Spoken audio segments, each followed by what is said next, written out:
I was the best at everything. Number one at getting drafted, number one at going to Oklahoma University, number one at, so I never was really tested. I knew God in a good place. I didn't know him when things didn't go the way I wanted. Oh, wow. Wow. So at this time in my life, my faith is stronger than it's ever. Wow. And it's been tested. I would always ask God when I was in college, like, God, I want to know you this way, and I want to be able to walk into a room and people would really feel the anointing of God coming to this place.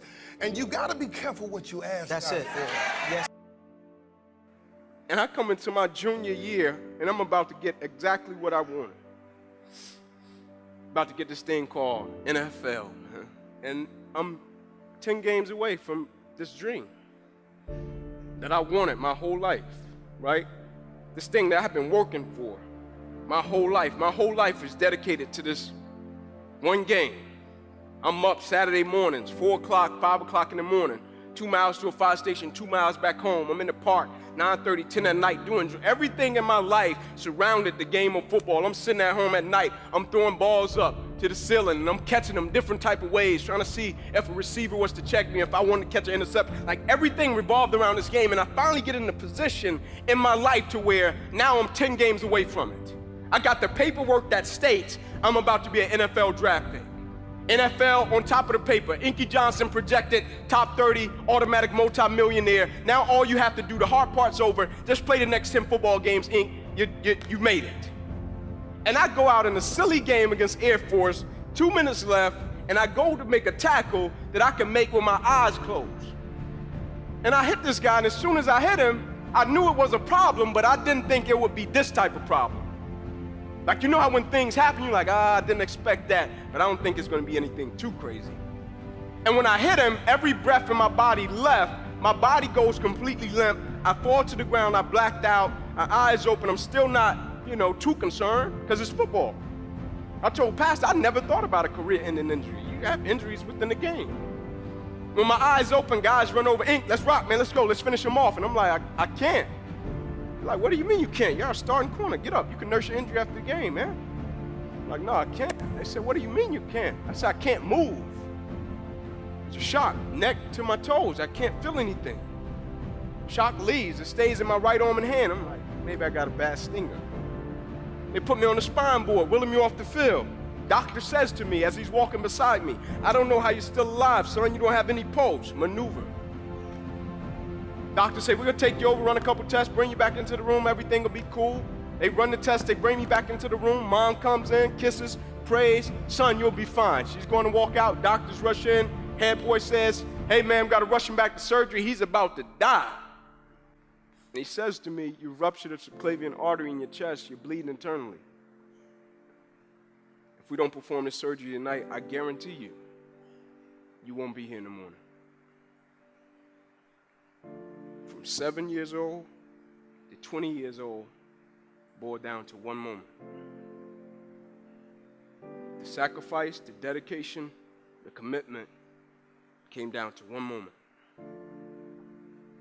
And the next morning I woke up from that surgery, the NFL on my scale of life, that big. SEC championship, that big.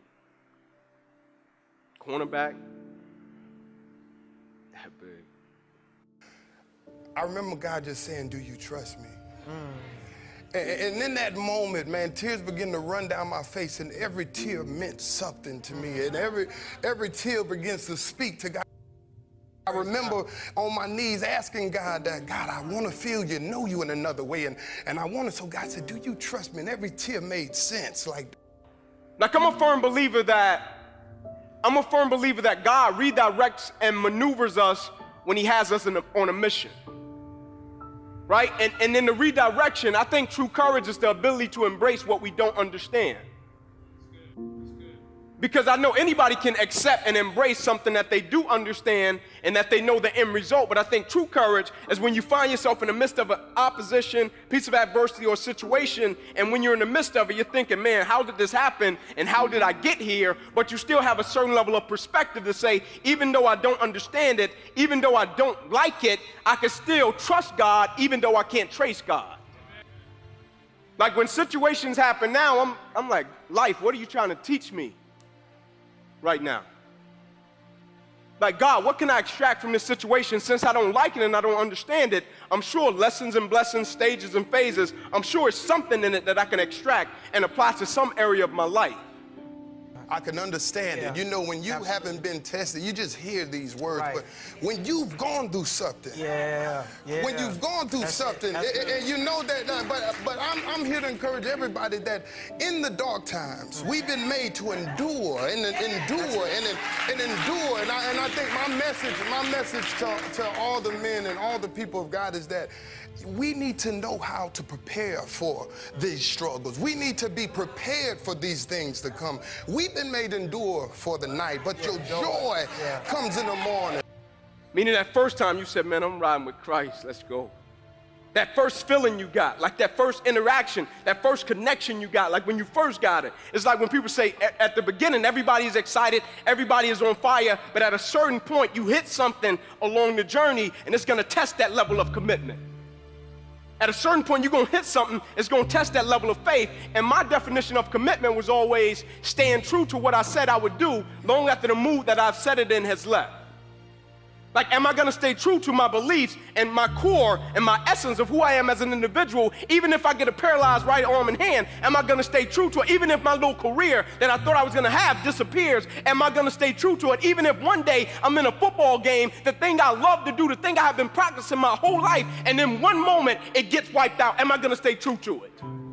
Because depending upon if I'm going to stay true to it, a lot of other people's belief in their Christian journey is predicated upon that and my belief in my Christian journey. In other words, I've seen a lot of other people say, Inky, I want to give my life to Christ, not because of something that happened with me, but because of something I've seen happen to you. As long as everything I aspire to get, everything I want, everything I'm connected to, and everything I'm a part of, as long as the purpose is always greater than me, I'll be fine. In other words, as long as I'm on a mission, like dreams and all that, that's cool, but dreams is what I want to do. My mission is what God has put me on this earth to do. And so if I'm connected to my mission, God will find a way to maneuver me through certain situations to get me to my destination to accomplish the mission that He has for my life. The only thing I ask of you, as talented, as brilliant, as powerful, as beautiful as you are, never allow life to make you forget why you started in the first place. We already know what to do when God says yes. We already know what to do when we get blessed. We already know what to do when our prayers get answered. But the question that I have for you, and it's rhetorical, what will you do when God says no?